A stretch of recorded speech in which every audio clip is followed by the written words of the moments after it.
Har xil fast foodlarga borganingizda albatta buyurtma berib, sevib tanovul qiladigan tovuqli koptokchalarni uy sharoitida arzimagan pulga birgalikda tayyorlaymiz. Birinchi navbatda mozzarella sirini mayda to'rtburchak shaklda to'rab olishimiz kerak. Keyin esa piyozni qirg'ichdan o'tkazamiz.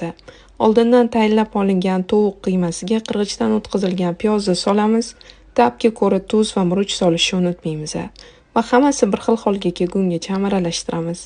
Bir xil holga kelgandan keyin ozginasini olib, o'rtasiga mozzarella sirini solib, xuddi videoda ko'rsatilgan harakatlarni qilib dumaloq shakl beramiz.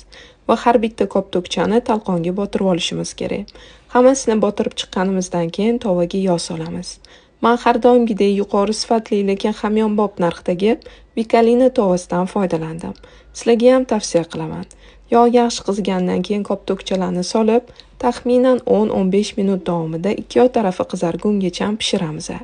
10-15 minutdan keyin qarabsizlarki, kattaga ham kichikka ham birdek yoqadigan juda ham mazali tovuqli koptokchalar tayyor. Ishoninglar, rostdan ham zo'r chiqadi. Sizlar ham albatta tayyorlab ko'ringlar. Hammaga yoqimli ishtaha!